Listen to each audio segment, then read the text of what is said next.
నా మాట వినపడుతుందిగా? వినపడుతుందండి. సంధించండి మీ ప్రశ్న. సమస్య అండి. రామదాని గారు నమస్కారం.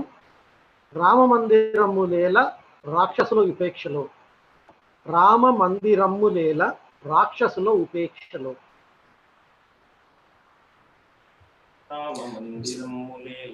ఉత్సాహవృత్తంలో రండి. ఉత్సాహవృత్తంలో. అవునవును, అందులో అందుకే నగరం చేశారు ఒక చోట. అది మంచి సౌగంధభరితంగా ఉంటుందేమో అనుకుంటే వారు దాన్ని ఉత్సాహభరితంగా తీర్చిదిద్దారు.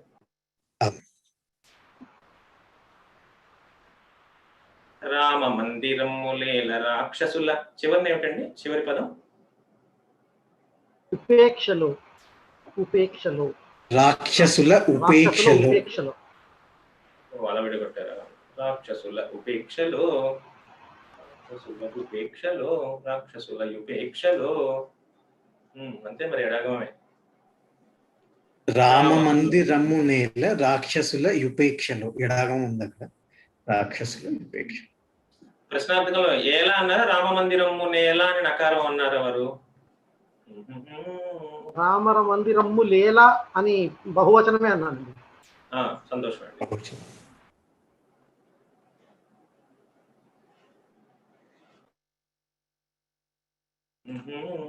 రామ మందిరములేల రాక్షసుల ఉపేక్షలో.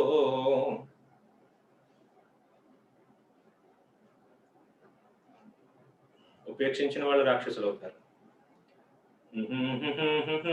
తర్వాత శేషం సుప్రసన్నాచార్యులు గారితో సిద్ధం కండి. రామ మందిరములేల రాక్షసుల ఉపేక్షలో.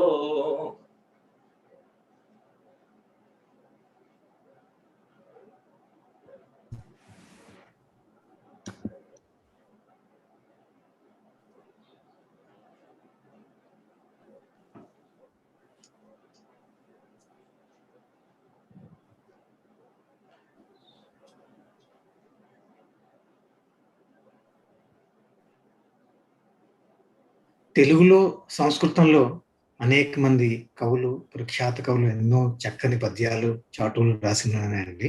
అందులో ఉదాహరణార్థం ఒకటి మీకు వినిపిస్తాను నేను.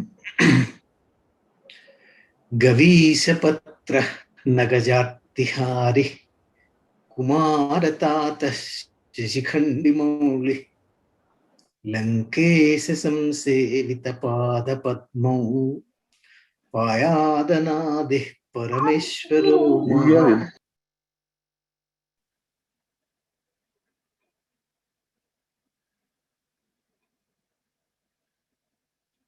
అవుతారా? మీకు అడ్డు లేదు, మీరు ఎప్పుడంటే అప్పుడు మీరు చెప్పండి. ఈ మధ్యలో సమయానికి నేను ఇలా మధ్యలో ఏదో పూరుస్తున్నాను అంతే.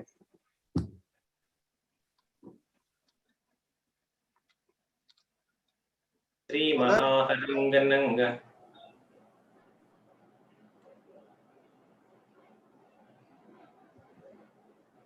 సిద్ధరూపుడై భువిన్.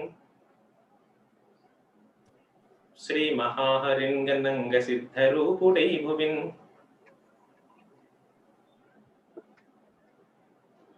శ్రీ మహాహరింగనంగ సిద్ధరూపుడై భువిన్.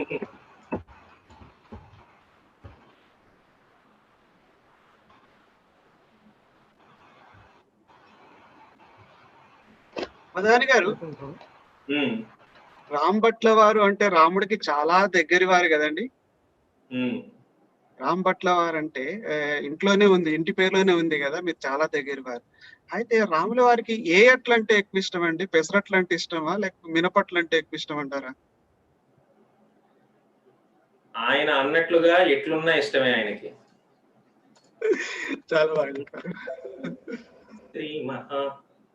శ్రీ మహాహరింగనంగ సిద్ధరూపుడై భువిన్.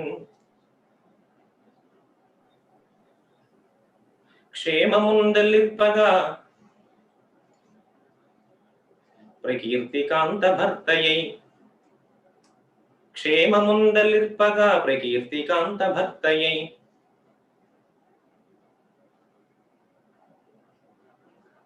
ప్రేమము తలింపగా తలిచ్చుట. క్షేమముందలిర్పగా ప్రకీర్తికాంత భర్తయై. ప్రకీర్తికాంత. క్షేమముందెల్లిప్పగా ప్రకీర్తికాంత భర్తయై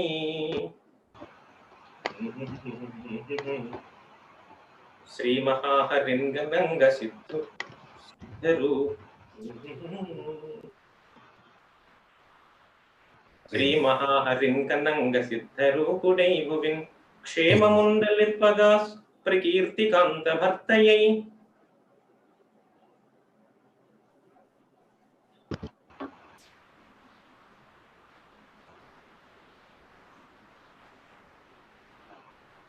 అయితే ఇందాక నేను చెప్పిన పద్యంలో చూసారంటే శ్లోకంలో ఎంత చమత్కారంగా చెప్పారంటే పాయాదనాది పరమేశ్వరు ఓ అనాది అయినటువంటి పరమేశ్వర నన్ను రక్షించుగాక, పరమేశ్వరుడు నన్ను రక్షించుగాక. పాయాద్ అనాది పరమేశ్వరు, అది ఆఖరి పదం. అయితే ఇందులో చమత్కారం ఏంటంటే అనాది అన్నది అక్కడ చాలా ముఖ్యమైనది అనమాట. ఈ వచ్చే మొదట 3 పాదాల్లో ఒక్కొక్క సంబోధనలోని అనాది అంటే ఆది లేకుండా, మొదటి అక్షరం లేకుండా ఉంటే అది మరో రకంగా వస్తుంది అనమాట. అది ఇప్పుడు చూద్దాం. ఇందులో ఆఖరిలో కూడా పరమేశ్వరోమాం, అనాది పరమేశ్వరోమాం అంటే పరమేశ్వరుడిలో కానీ అనాది ఆది లేకపోతే రమేశ్వరుడు అయ్యాడు అనమాట. ఆ రకంగా విష్ణుమూర్తిని నన్ను రక్షించుగాక అని చెప్తున్నాను. ఏ రకంగా ఈ పద్యం శివుడికి ఆది తీసేస్తే విష్ణుమూర్తిగా మనం చూద్దాం.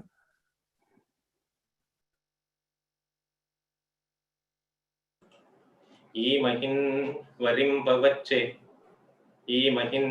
వరింపవచ్చే ఎంచనుంచ హృద్వనిన్ ఎంచజాలు హృద్వనిన్, మనసులో ఉంటే చాలు. ఈ మహిన్ వరింపవచ్చెనెంచజాలు హృద్వనిన్ రామ మందిరమ్ములేల రాక్షసులు ఉపేక్షసేయగా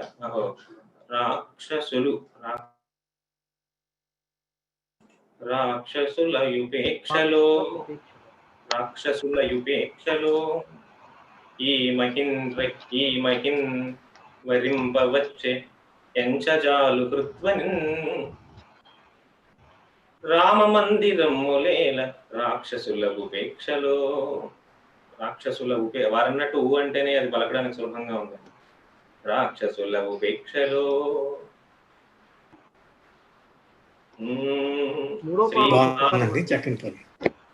గారు ఒక్క నిమిషం. శ్రీ మహాహరింకనంగ సిద్ధరూపుడై భువిన్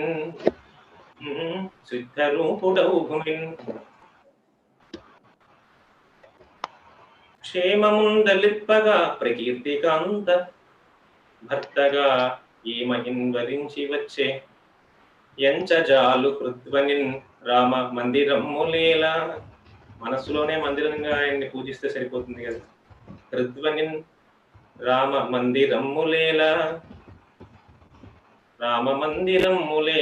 రాక్షసుల ఉపేక్షలో. బాగుందండి, చాలా బాగుంది.